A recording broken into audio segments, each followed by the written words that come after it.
Good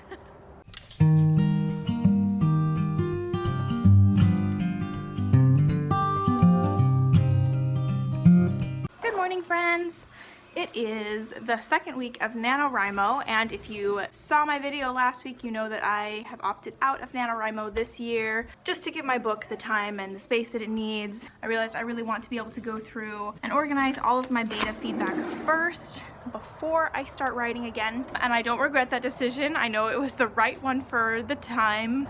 That being said, I have not made any progress in my book since I made that decision not to do Nano. Before, I was making all this progress because I felt driven to get my book to a point where I could start writing in it again, just to be able to participate in NaNoWriMo. Once I decided I didn't need to do that anymore, I lost my deadline and I lost the drive to get things moving, which is not good. I really need a new deadline. So even though I still won't be participating in Nano because I'm not going to be writing anything, I need some kind of deadline to get myself, you know, a little kick in the pants to get going on the rest of my book. And so I decided I'm going to be kind of a Nano rebel.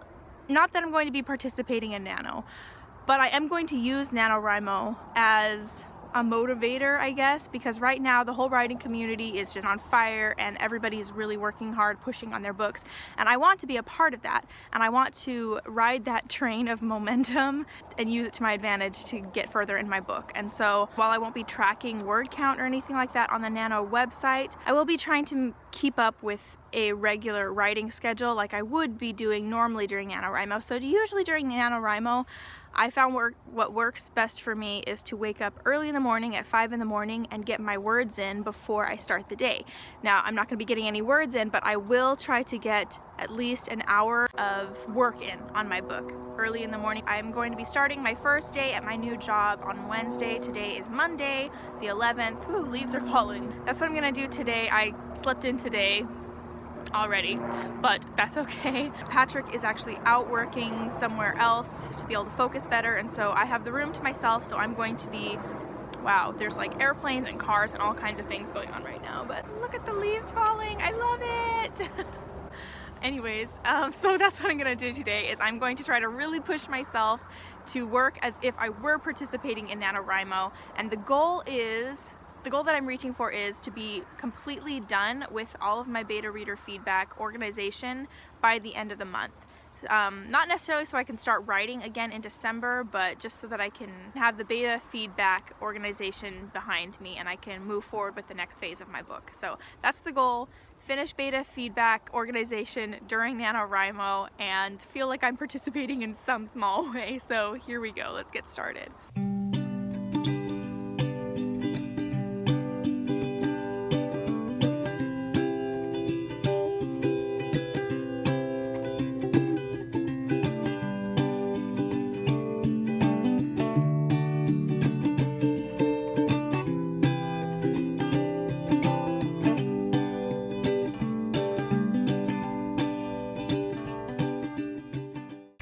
Okay, so I'm already finding things that I want to change about this organization process that I have. For those of you who are new to my channel, or for those of you who have just not really been keeping up because there's been so many videos to watch lately, I get you. I'm just gonna recap really quickly what I'm doing. So I have been organizing my beta reader feedback. I sent out my manuscript to beta readers spring, early summer of this year, and I got a lot of feedback back. I had about 16 beta readers and just tons of feedback. So what I've done is I have printed out my latest draft of the book, and I'm going through and just organizing all the beta feedback. When I first started organizing all this feedback a couple of months ago, I had this whole color coding system where I was color coding every beta reader was a different color, but with 16 readers, there's not 16 colors of tabs that I can use, and it would just, the more I was doing it through part 1 of the book, I was realizing it didn't really make that much sense to be color coding the beta readers because it didn't matter which beta reader had said which thing. What mattered was what they were saying. And so now as I'm going through part 2, I've decided to change my color coding system to be more along the lines of what is being said. So I've got, you know, like for example, I'm highlighting everything in yellow that I personally really liked and know that I want to keep in the book, or just specific lines or things that I think were worded well, I'm highlighting. in yellow, and then I'm highlighting in orange every time a beta reader said something that I want to remember or that I maybe want to incorporate into the book or that I want to go back and think about a little bit more closely.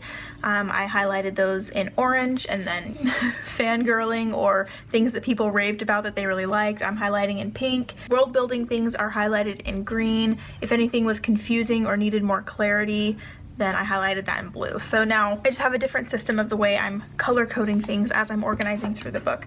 And then another thing that I've decided to change is I was compiling all of my feedback from all the different beta readers into one document, because when I sent out my manuscript to beta readers, I sent every reader their very own document. And I'm glad that I did that because I didn't want to bog down one document with 16 people's comments. I've just been a beta reader before where I found that it was hard for me to scroll through the more people were commenting on one document. And so I wanted to keep all my beta readers' feedback separate in their own documents to begin with. I also didn't want my beta readers to see each other's comments because I didn't want that to influence their opinions. I just wanted their opinion based solely on them reading the book on their own.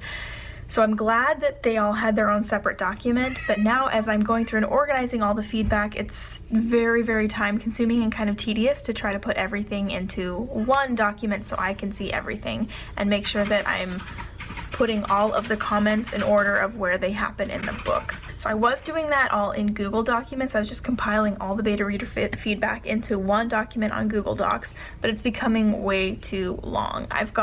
So far, I've only compiled the feedback for part 1 of the book, and it's already like thousands of words long from just all the feedback from 16 different beta readers. And so what I've done instead is I've actually, instead of doing it on Google Docs, I'm doing it all in Scrivener now. So I've got my different chapters here. So I've got like the prologue and all the feedback from the prologue, and then I've got all the feedback on chapter 1, chapter 2, chapter 3, so on and so forth. And then my final questionnaire for part 1 is in its own section. Anyways, so it'll just be easier for me to move things around and organize it this way. But it's funny doing this in Scrivener now. It makes me feel like I'm writing a separate book just of beta reader feedback, which is kind of what I'm doing, because my intention is to print all this out in the same way that my manuscript is printed out so that I can work through them side by side. Anyways, that's what's going on right now, but I am running out of tabs. I need to buy some more of the yellow tabs. Whew.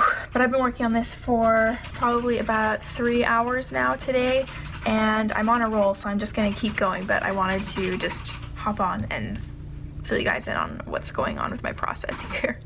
And in the meantime, because it's mostly just copying and pasting and then underlining things, I've just been been trying to catch up on my YouTube watch list. So I'm watching things from all the way back in September, even though we're in November now, because I'm trying to catch up on all the videos and I want to know what all my friends have been up to. And it is motivating to hear what other people are doing for NaNoWriMo right now while I work on this. So that's what's going on. Wow! Look what came in the mail today! This is Emily Bourne's book, In a Mirror, and I was a beta reader for this book. So I got to read this before it was all edited, and well, she actually did a lot of editing on it because it was really good by the time it got to my hands. I was like in her second round of beta readers or something like that. So all of the really weak stuff was already gone out of the book, and it was practically perfect by the time I read it. So I'm really excited to see the differences now, because even though she gave me a free ARC copy, it was an ebook, and I cannot read ebooks. I just can never get myself to read them. Blah, blah, blah. Long story short, I just really, really wanted a hard copy to be able to read and hold in my hands, and this is beautiful. I think the cover turned out just so pretty. And it's like that soft touch. I love it. If you missed Emily Bourne's live stream that she did celebrating the release of the book on the 12th, I was in that. And I was so jealous because Dahlia was also in it, and she got her book, or right before we got on the live stream, she had just opened her book. And so I'm so excited that I have this in my hands, and I'm definitely going to be reading it. I just got back from my second day of work at my new job, and I'm exhausted. This is my first time working 4 10-hour shifts in a week instead of working 5 8-hour shifts in a week. I've always wanted to work a 4-10s shift because then you get 3 days off in the week instead of 2. I'm really liking this job, and I'm really excited about it, but man, 10-hour days are really, really long days, even when it's fun work. Like, I feel like the morning just flies by because I really enjoy what I'm doing, but then those last 2 hours of work are just so hard for me. At least they were yesterday and today. But I'm sure I'll get used to it and it'll be great. Yesterday and today I haven't worked on my book because I was just really preoccupied with getting to work on time. By the time I got home I was really tired. So I'm going to have to learn how...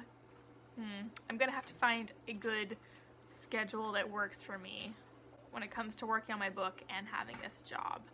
Because it's pitch black outside when I leave in the morning, and then it's pitch black outside when I'm coming home because it's winter time.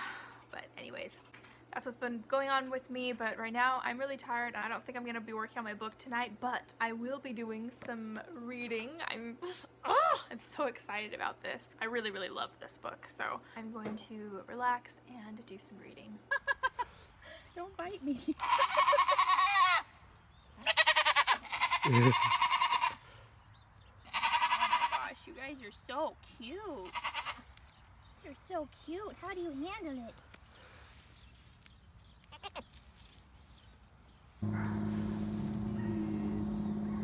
Yes, cute little baby goose. Just bit me. I know. They want food. All right, bub. I've been cute for over an hour now. Time to pay up. Alright guys, I think it is high time that I close out this vlog and get it posted. I have been crazy busy with my new job and all wrapped up in the training and everything, but I found that reading Emily's book in a mirror was actually really helpful in getting my own creative juices flowing again and making me want to write. So I'm excited to go and work on my book tonight, but I am going to close out this vlog, and before I go I just really want to show you really quickly my shirt that I helped my sister design. For her business, she designs and sells really cute shirts online, and I'll have the link posted below, but this is the one she designed for me because I wanted a November shirt that reflected what November means to me. I mean, my birthday's also in November. I guess I could have included that, but mostly for me, November is all about Thanksgiving and NaNoWriMo, and so this is the shirt. It says turkey legs, pumpkin pie, and writing, and it's like flowy and loose so that I can wear it on Thanksgiving Day and eat all the food that I want without showing my big belly, and I can write on Thanksgiving Day, which is usually what ends up happening. So I love this shirt. If you want one, then you can also buy it. I'll include the links down below for this shirt and other shirts like it that my sister has designed. Yeah, that's all I wanted to say. Thank you guys so much for watching. I hope that your writing journey is going well, whether you are participating in NaNoWriMo this month or not, and I will talk to you later. Bye. Would you come and take a walk with me? We'll cross over the mountains and we'll reach the pale blue sea. I love you. I'm so glad you love me too. And I wrote this song for you. Every word I say is true.